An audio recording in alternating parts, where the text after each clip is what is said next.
구독과 좋아요는 큰 힘이 됩니다.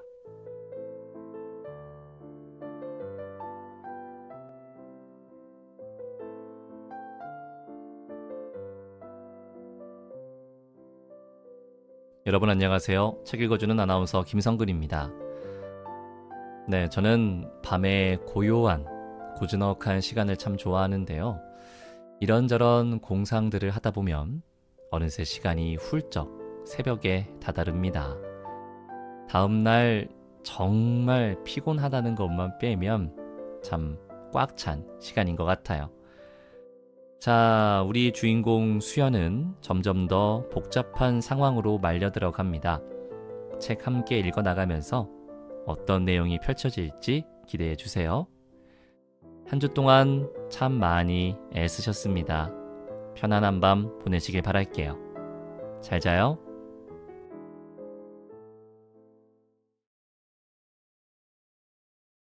여섯 번째 2월 29일 12. 역전해서 시청까지 5분 안에 갈 수 있다고요? 말이 되나? 수연 앞에 마주 앉은 이가 주꾸미를 입에 넣으며 말했다. 무배가 운영하는 주꾸미 식당은 테이블의 반 정도가 채워져 있었다. 생각 없이 밟아대면 될 때가 있어. 수연이 무심한 표정으로 대답했다. 하여간 형님, 세상 참 좁네요. 또 이런 데서 만나네. 그가 소주잔에 물을 따랐다. 지나가던 무배가 수연이 앉은 테이블 위에 소주를 갖다 놓으며 호기심 어린 표정을 지었다. 수연이가 친구가 다 있어? 손님도 이 기자야? 네, 수연 사장님이 같은 부대였더라고요. 오늘 알았습니다. 하긴 못 알아볼 수도 있지. 처음엔 애가 빼빼 말랐었잖아. 그는 주꾸미집 사장 무배의 갑작스러운 반말에도 불쾌한 기색을 보이지 않았다. 수연이 그에게 아는 형이 하는 가게라고 귀뜸을 했었다. 그는 자신을 영호라고 소개했다. 영호는 수연이 렌터카 사업을 시작한 이후에 고용한 첫 직원이었다. 수연은 영호와 하루에도 몇 시간씩 같이 일했지만 같은 부대 출신이었다는 사실은 근무한 지 일주일이 지나서야 알게 되었다. 서로가 많이 변했기 때문이었다. 더군다나 수연은 주변인에게 관심을 보이는 편이 아니었다. 수연을 먼저 알아본 것은 영호였다. 무장 탈영병 잡은 게 사장님이었어요. 27사 총기 난사 사건 아시죠? 내가 그걸 어떻게 알아요? 하여튼 군바리들 지들이 세상 중심인 줄 알지. 군대 얘기를 평생 우려먹어 아주. 전과가 있는 탓에 군대에 간 적이 없는 무배가 비아냥댔다. 아니에요. 영호, 넌 헛소리 좀 하지 마. 드러나 보자. 재미만 없어봐. 수연이 손을 내저었지만 무배는 장단은 맞춰주겠다는 듯 테이블에 앉았다. 사장님이 탈영병도 잡고 그랬다니까요. 그 몸으로 누굴 잡아? 총으로 쏴서요. 뭐? 무배는 그제야 표정이 변했다. 전방 철책에서 근무하던 병사가 무장 탈영했다. 수연이 상병을 단 지 몇이 되지 않았을 무렵이었다. 탈영병은 소총과 실탄 50여 발을 지닌 채였다. 수연의 부대가 위치한 화천에서 탈영병을 보았다는 목격자가 나타났다. 진돗개 하나가 발령되었다. 해당 부대뿐 아니라 인근 부대원들도 탈영병 추적에 동원되었다. 수연도 수색조에 포함돼 도로 건물에 나섰다. 총소리를 듣기 전까지는 국도에서 탈영병을 맞닥뜨릴 것이라 여긴 부대원은 아무도 없었다. 총알에 맞아 트럭의 유리창이 깨지더니 이윽고 두 번째 총소리가 울렸다. 부대원들이 그 즉시 엎드리거나 상계했다. 고개를 쳐들어 소리가 난 쪽을 바라보는 이는 수연뿐이었다. 산허리에 위장 무늬가 움직이고 있었다. 수연의 심장이 두근댔다. 피하 구분을 위한 수색대의 흰 견장이 없었다. 탈영병. 진을 치고선 검문 때문이었을까? 되려 겁을 먹은 건 탈영병 쪽이었다. 그렇지 않다면 굳이 총을 쏘아 자신의 위치를 알릴 필요가 없었다. 수연은 총을 들어 가늠자와 가늠쇠 위에 목표물을 얹었다. 총구가 목표물을 향해 움직이며 불을 뿜었다. 날카로운 파열음과 함께 아득한 쾌감이 손가락을 따라 척추를 타고 올라왔다. 자칫해서 탈영병이 죽더라도 어쩔 수 없는 일이다. 유일하게 허락받은 살인이었다. 수연은 홀린 듯 목표물을 향해 걸어가며 방아쇠를 계속해서 당겼다. 빈 총을 달각거리고 있을 즈음 누군가 수연의 팔을 붙잡았다. 총 내려. 소대장이었다. 탈영병은 어깨에 관통상을 입은 채로 체포되었다. 지급된 실탄을 모두 소진한 사람은 수연뿐이었다.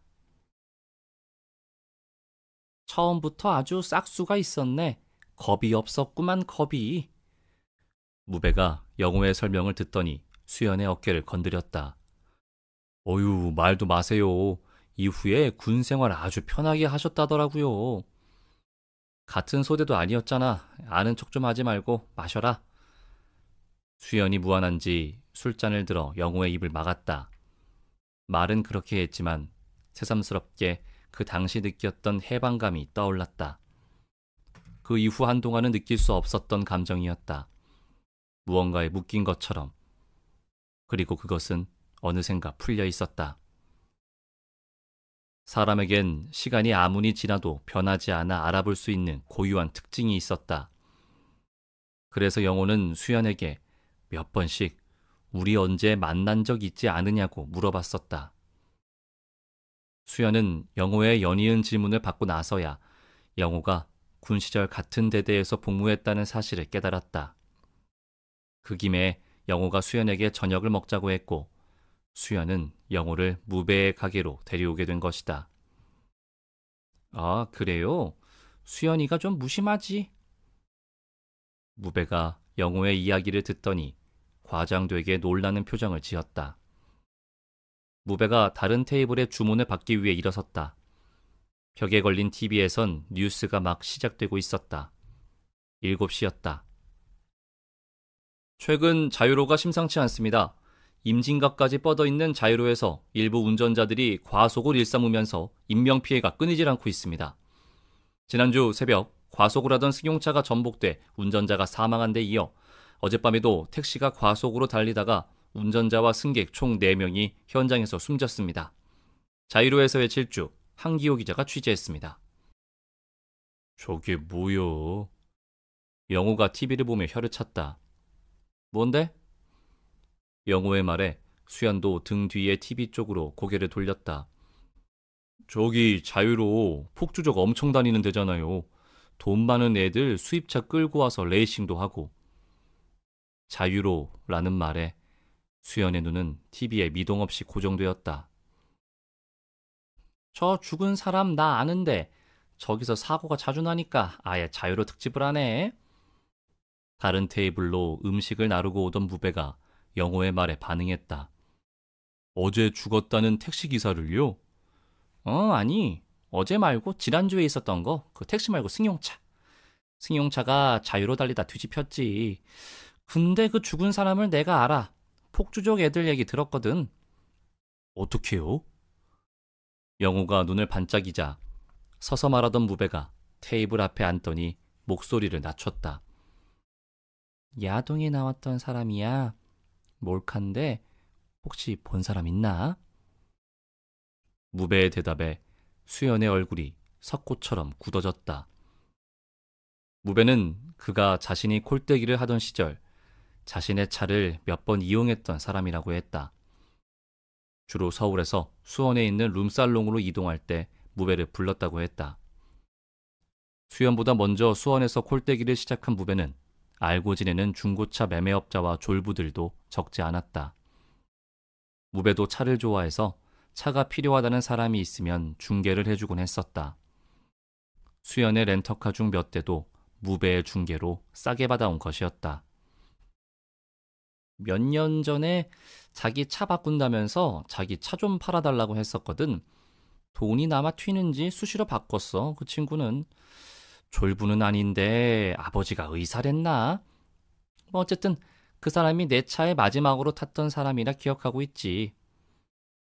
제가 마지막에 탄 승객 아니었나요? 수연은 자신이 수원역에 처음 도착했을 때를 떠올리며 물었다. 무배가 수연을 보고 마지막 손님이라고 했던 기억은 여전히 생생했다. 너 내려준 이후에 콜이 하나 더 왔어. 그리고 다음 날 너한테 전화가 왔었고. 하여튼 그 사람이 내 차에 타가지고는 자기 차 팔아줄 수 있냐고 물었지. 그런데 그 이후로 연락이 없던 걸 보니 다른 업자한테 판 모양이야. 중고차 업자야 널렸으니까. 그런데 몇 달 뒤에 보니까 그 사람 영상이 웹에 돌아다니더라고. 보통 남자야 누구든 관심이 없는데 나는 딱 알겠더라. 얼굴 보고 목소리 들으니까 맞더라고. 술 기운이 단숨에 가시는 소리였다. 수연의 속에서 누군가 불길하다며 속삭이고 있었다. 영상 내용이 어떻게 돼요? 그런 건 또 궁금하냐? 무배가 어이없다는 표정으로 살짝 웃었다. 그러더니 몇 가지 특징적인 동작을 말해주더니 한번 찾아보라고 했다. 수연은 기억을 되짚었다. 순간 머리털이 곤두섰다. 에이, 무슨요? 영호야, 막잔하고 일어나자. 수연은 애써 태어난 척 받아쳤으나 정신은 온통 다른 곳에 쏠려 있었다. 아니, 뭐 벌써 가요? 얼마나 더 마시려고? 원래 짧게 마셔. 짜네. 수연은 영호의 푸념에도 아랑곳하지 않고 소주가 든 잔을 내밀었다. 주꾸미 집을 나와 한달음에 집에 도착한 수연은 곧바로 컴퓨터의 전원 스위치를 눌렀다. 웹하드 사이트에 들어가 무배가 말한 내용을 단어를 검색하였다. 그러나 그 영상을 찾기란 쉬운 일이 아니었다. 불법 촬영 영상의 수가 너무나 많았기 때문이었다. 접근하는 거야 어렵지 않았지만 그만큼 찾아볼 영상은 점점 늘어가고 있었다. 검색어를 넣다가 현채가 했던 대학 시절 이야기가 생각났다. 공대, 섹스라는 키워드를 넣으니 화면에 뜨는 제목이 있었다. 공대 섹파년. 카메라는 고정돼 있었다. 남자와 여자는 카메라를 의식하지 않는 것으로 보아 합의된 촬영은 아닌 듯 보였다. 영상이 낯설지 않았다. 여자는 긴 생머리에 넓은 어깨를 갖고 있었다. 여자의 모습은 수연이 지금 아는 현채와는 많이 달랐다. 그러다 문득 처음 만났던 날 현채의 모습이 떠올랐다. 평균적인 여자보단 넓었던 어깨. 곧 그 당시 현채가 자신이 수영선수였다고 말한 것도 떠올랐다. 수연의 기억은 8년 전 해리피아로 총알처럼 날아가고 있었다. 영상 속에서 여자의 목소리를 들었을 때 머리통이 울리는 듯한 착각이 일었다. 귀에 익은 목소리였고 분명히 목소리 주인은 현채였다. 그리고 수연은 곧 기시감을 느낄 수 있었다. 그 영상은 다이너스티를 처음 인수한 날 뒷좌석 틈에서 나온 USB에 담겨 있었던 영상이었다. 수연은 곧바로 무배에게 전화를 걸었다. 형, 아까 말했던 야동 있잖아요. 일찍 집에 가더니 그거 찾고 있네. 유작을 찾아서 뭐하게. 너 같은 놈 때문에 사람이 죽어요. 우스갯소리였으나 수연에겐 결코 농담으로 들리지 않았다. 아이 뭐 형이 아는 사람이라니까 궁금해서요. 마지막으로 받은 그 사람이 앞자리에 탔나요? 단골이라면서요. 룸살롱에서 술로 떡이 된 사람을 왜 앞에 태워? 뒤에 밀어넣고 갔지. 정황이 맞아떨어졌다. 그가 뒷좌석에 떨어뜨린 USB 메모리를 자신이 차를 인계받으며 집은 게 틀림없었다. 그 뒤로는 그 사람하고 연락한 적 없어요? 그가 잃어버린 USB를 찾으려고 무배에게 전화를 했는지 궁금했다. 없어. 근데 왜 갑자기 그 사람한테 꽂혔냐? 수상하게. 무배의 대답을 들어보니 그는 자신이 USB를 잃어버린 장소를 전혀 예측하지 못한 것이 분명했다. 죽은 사람 탔었다니까 좀 그렇잖아요. 제 차에도 탔었나 해서요. 수연은 머릿속에 먼저 잡히는 생각을 뱉으며 둘러댔다. 그럴 수도 있겠지. 그런데 뭐 어쩔 거야. 아니에요. 알겠어요. 수연은 급하게 전화를 끊고는 지난주에 일어난 사건 사고 소식을 뒤지기 시작했다. 오늘 새벽 2시 반쯤 파주 자유로에서 30대 남성 A씨가 몰던 승용차가 전복됐습니다. 승용차는 커브를 돌면서 경계석을 들이받고 전복돼 20m가량 튕겨나갔습니다. 이 사고로 운전자 A씨가 그 자리에서 숨지고 동승자 B씨는 부상을 입어 병원으로 옮겨져 치료를 받고 있습니다. 경찰은 과속으로 인한 사고로 보고 현장 조사와 동승자 B씨의 증언 등을 토대로 정확한 사고 원인을 조사하고 있습니다. 운전자는 안전벨트를 하지 않았다고 했다. 자유로에서 미친 듯 웃었던 현채의 얼굴이 떠올랐다. 수연은 그 차의 동승자가 현채라고 확신했다. 조수석에 앉았다면 운전석 안전벨트 버튼을 해제하면서 핸들을 돌리는 것이 가능했다. 현채는 지금 어디 있을까? 사고를 조사한 경찰서는 어디일까? 현채가 치료를 받은 병원은 어디일까? 수연은 꼬리를 무는 의문에 이끌려 검색을 이어나갔다. 병원으로 이송됐다. 병원으로 옮겨져 인근 병원으로. 여러 비슷한 기사 속에서 최대한 많은 정보를 뽑아내는 건 쉽지 않았다. 특별한 정보는 없이 대동소이한 단신들 뿐이었다. 씨발. 자기도 모르게 입에서 욕이 튀어나왔다. 병원 이름이 나온 기사는 없었다. 그러나 자유로의 인근 병원이라 하면 고양시에 있는 병원일 가능성이 컸다. 수연은 바쁘게 손을 놀려 포털 검색창을 채웠다. 수연이 찾는 것은 고양시에 있는 병원 응급실 전화번호였다. 저기 말씀 좀 묻겠습니다. 혹시 지난주 수요일 새벽에 자유로에서 사고 난 환자 들어온 적 있나요? 수연은 검색 결과로 뜬 전화번호에 차례로 전화를 걸었다. 현채가 실려간 병원을 찾는 일은 생각만큼 쉽지 않았다.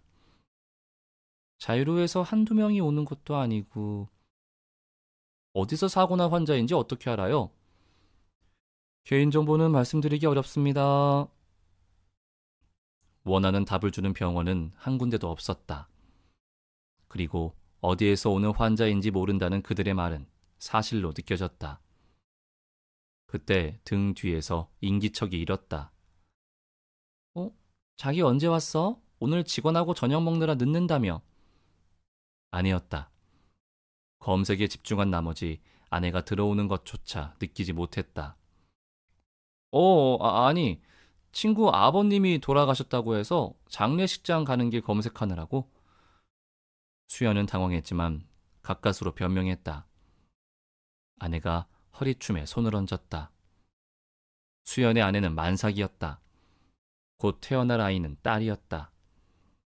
그 와중에도 이런 집안 사정을 현채에게 말하지 않은 것은 잘한 일이었다는 생각이 들었다. 장례식장이 북쪽에 있나 봐? 수연의 아내가 컴퓨터 화면에 펼쳐진 응급실 전화번호를 보고는 물었다. 일산. 수연은 시선을 화면에 고정한 채로 입만 겨우 벙긋거렸다. 수연의 대답에 그녀는 안 됐다며 한마디 던지고는 문을 닫고 나갔다. 분명 뭔가 이상하다는 걸 눈치챘을 텐데 눈 감아주는 듯한 아내의 행동이 개운하지 않았다. 그러고 보니 최근 아내와 5분 이상 이야기를 나눠본 적이 거의 없었다. 그런데도 지금은 그런 것들을 뒤로 미루어 생각할 수밖에 없었다. 이런 자신의 행동은 가족을 지키기 위한 것이라고 마음을 다잡았다. 여태 현채에게 사생활을 묻지 않거나 따로 알아보려 하지 않은 것이 잘못이란 생각이 들었다. 문득 폭주종 며칠 안다고 했던 무배의 말이 떠올랐다. 무배에게 다시 전화를 걸었다. 형, 혹시 폭주 뛰는 애들 좀 알아요? 뭔데? 죽은 사람 너랑 무슨 관계야? 이제 나도 좀 알자. 수연으로부터 전화 2통을 받은 무배는 수연이 뉴스를 보자마자 서두르는 이유를 수상히 여기기 시작했다. 없어요. 아니, 아직은 몰라요. 무슨 소리야, 그게. 수연은 무배에게 뭐라고 말해야 할지 잠시 망설였다. 죽은 사람이 제 친구 같아서요. 진짜야? 무배가 논기를 빼고 물었다. 확인은 좀 해봐야 해요. 수연의 대답을 들은 무배가 알만하다는 듯 혀를 찼다. 그러더니 자신이 아는 사람 중 하나의 전화번호를 알려줬다. 수연은 곧바로 무배가 알려준 번호로 전화를 걸었다. 네. 건너편에서 들리는 묵직한 목소리에서 거부감이 그대로 전달되었다. 안녕하세요. 무배형 동생인데요. 아, 무배의 동생이라는 위치가 어떤 부류들에게는 경계심을 허무는 데 유용하게 작용했다. 음이 포물선처럼 올라갔다가 떨어지는 아 한마디로 그것이 실감됐다. 그에게 자신이 사망자의 초등학교 친구인데 사망 소식을 뒤늦게 알게 됐다고 말했더니 어렵지 않게 숨진 남자의 신상에 대해 알 수 있었다. 숨진이는 새벽이면 스포츠카로 자유로를 질주하는 무직자였다. 그는 돈 많은 집의 아들로 유학을 갔다가 한국에 들어온 지 얼마 안 됐다고 했다. 현채가 자신의 이전 남자친구에 대해 설명했던 것과 같았다. 그 친구는 일산병원에서 장례 치렀고요. 옆에 탄 여자는 파주대 병원으로 갔다고 들었어요. 나도 모르는 사람인데 아마 새로 사귄 여자겠죠. 수연은 전화를 끊자마자 검은 양복을 찾아 입고는 차 열쇠를 꺼냈다. 수연은 그의 말을 따라 차를 몰고 곧바로 파주로 향했다. 현채에 대해 알 기회는 지금뿐인 듯한 예감이 들었다. 현채가 병원에 입원 중이길 바랐다. 밤 10시의 강변북로는 여전히 정체 중이었다. 수연의 차는 수원에서 출발한 지 1시간이 지나서야 마포계를 지날 수 있었다. 강변북로에서 자유로로 이어지는 곡선도로를 지나가자마자 좌우로 붉은 경광봉을 든 사람들과 경찰차들이 늘어서 있었다. 실례하겠습니다. 음주 측정 중입니다. 후 하고 불어주세요.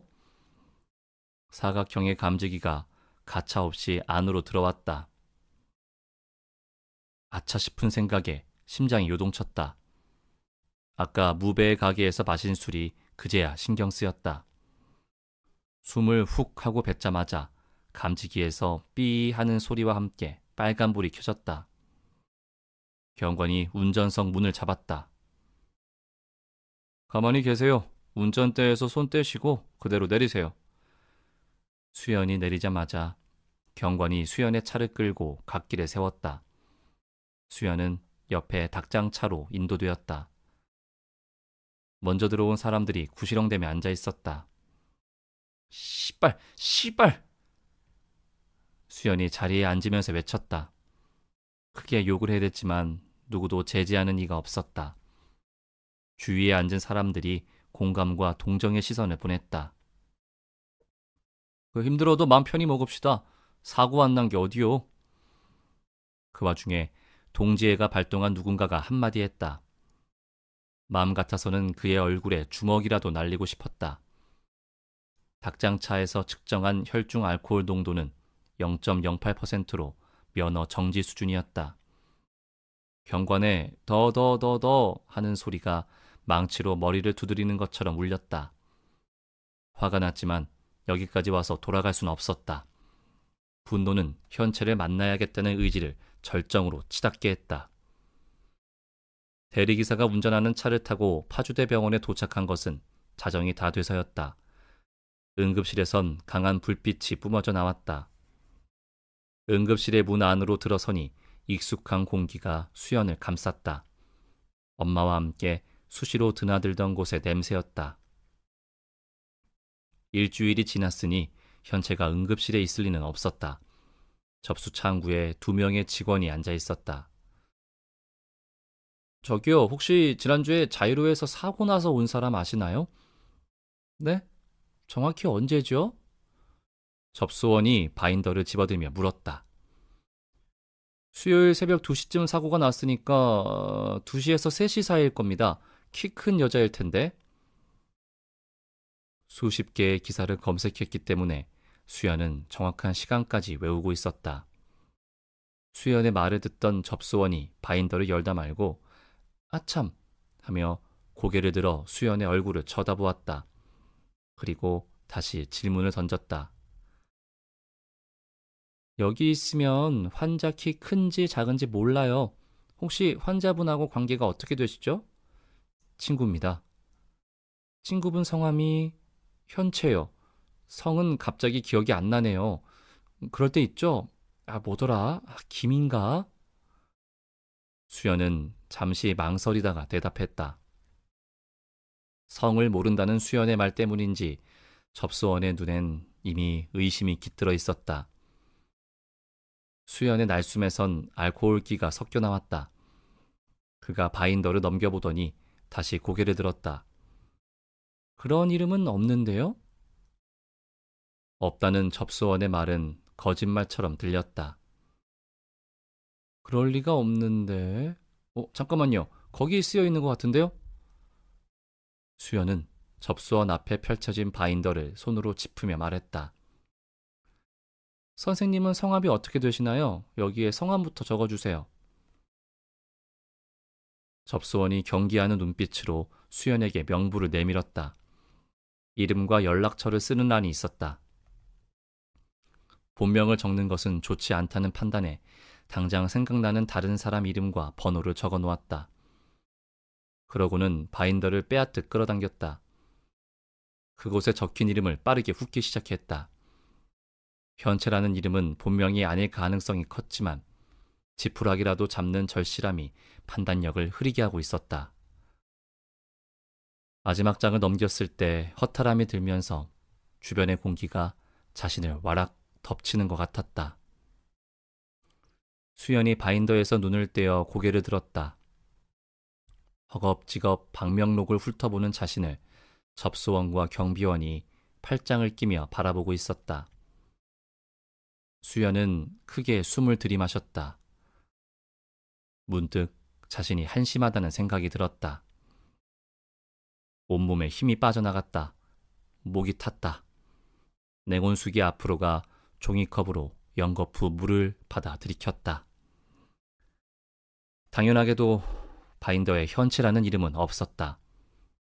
이제는 현채가 본명인들 어쩔 것인지 생각도 나지 않았다. 하루에 응급실로 오는 환자가 수백 명은 될 터였다. 무엇에 이끌려 여기까지 왔을까?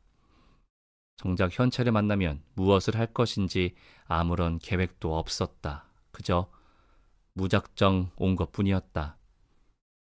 현채의 말이 맞는지 확인하기 위해, 현채를 만나기 위해. 파주까지 왔지만 얻은 건 아무것도 없었다. 남은 것은 낭패감 뿐이었다. 자정이 넘은 시간에 일반 병실마다 들어가서 환자들 얼굴을 확인할 수도 없는 노릇이었다. 허탈한 심정으로 발걸음을 돌렸다. 수연은 다시 대리기사를 불렀다. 대리기사가 운전하는 수연의 차는 병원의 주차장을 빠져나와 주차요금 징수기 앞에 정차했다. 가로대 위에 설치된 전광판에 수연의 차량 번호와 주차요금이 표시되었다. 그때 요금소 창문이 열리면서 팔 하나와 함께 사람의 머리가 튀어나왔다. 징수원이 수연의 차를 보며 위아래로 손을 흔들었다. 머리가 완전히 벗어진 노인이었다.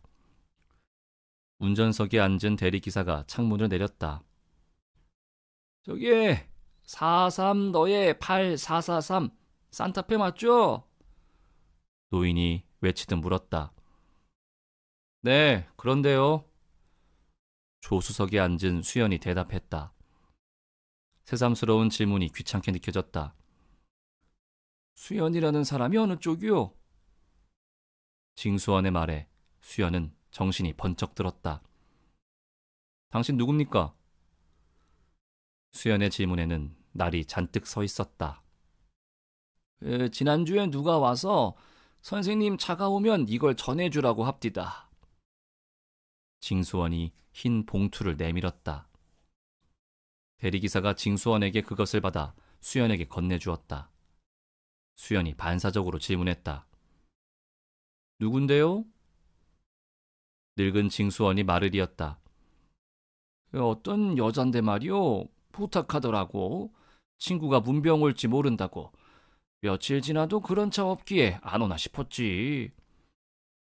그런데 그 어르신이 왜 이걸 갖고 있다가 나한테 줘요?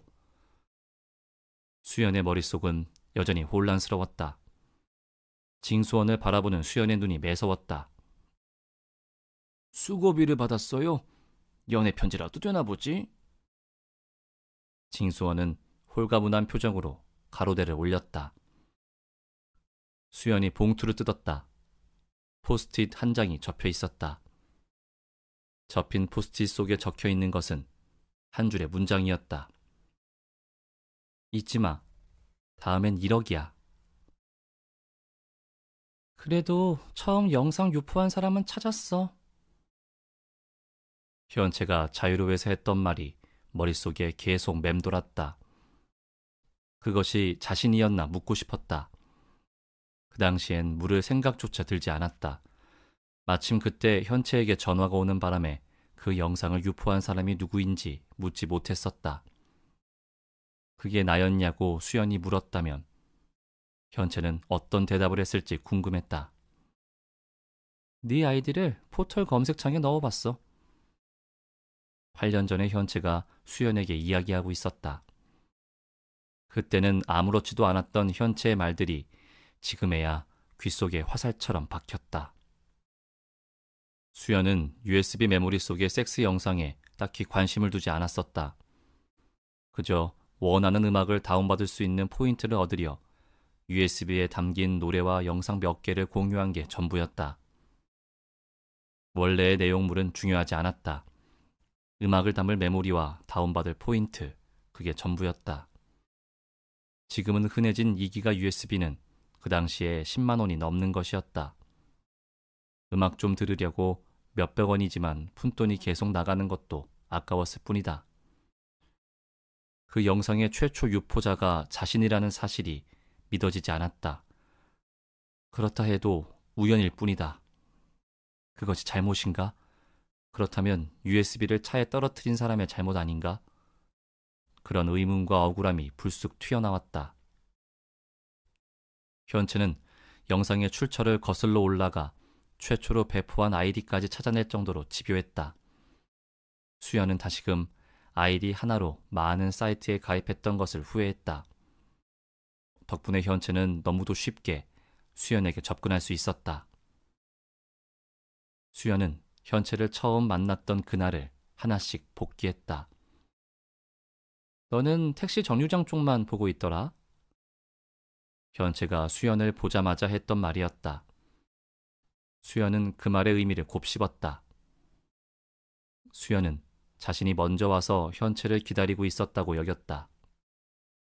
지금은 현채가 수연보다 더 먼저 남문에 도착해서 기다렸을 수도 있겠다는 생각이 들었다.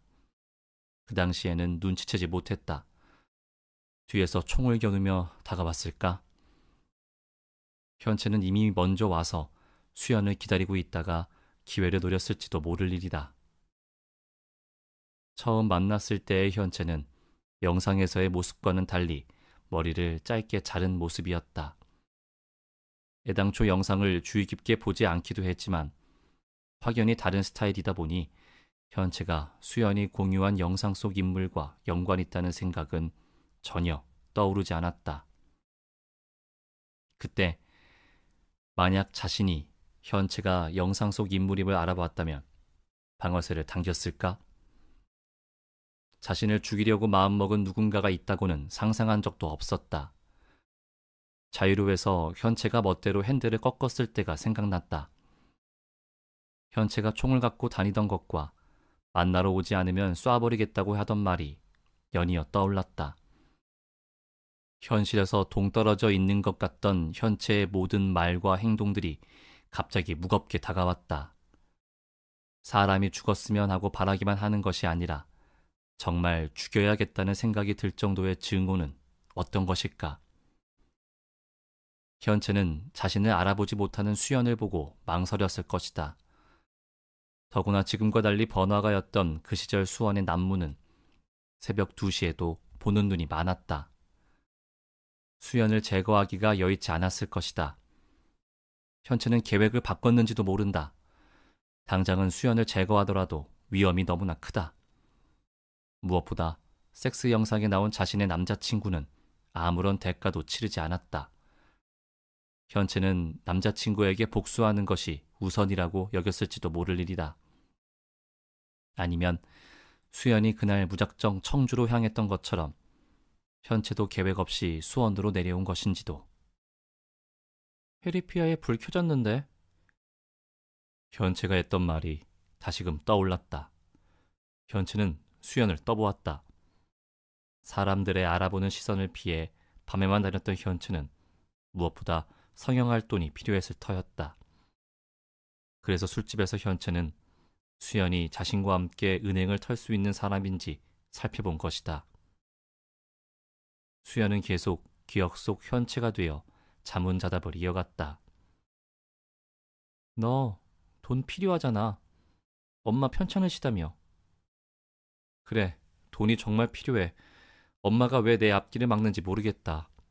돈이 필요하다면 무엇이든 할 수 있어. 수연은 중얼거렸다. 그때는 차마 입 밖으로 내지 못한 말이었다. 현채의 권총으로 할 수 있는 것은 하나였다. 현채는 결국 수연을 이용해 현금 수송 차량을 터는 데 성공했다. 둘은 헤어졌다.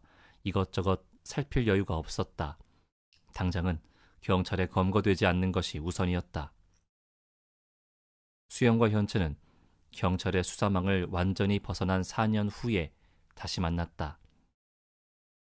현채는 자기 몫이 더 커야 한다고 생각했을 것이다. 총을 쏘아 인명피해를 입힌 건 총의 주인인 현채다. 그러니 자신의 역할이 더 크다고 여길 수도 있다. 실제로 다시 만난 현채는 그런 말을 했었다.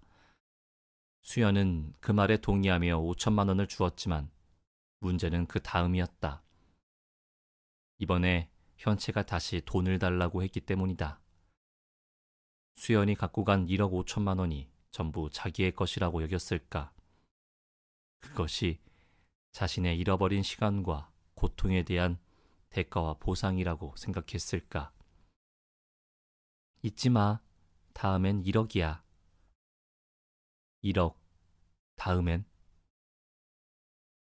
수연의 머릿속에서 이어지던 현채와의 대화는 거기에서 끊어지고 말았다. 현채가 원하는 게 정확히 무엇인지, 현채가 앞으로 무엇을 할지 여전히 알 수가 없었다. 그러나 언제까지고 현채의 장단에 놀아날 수는 없었다.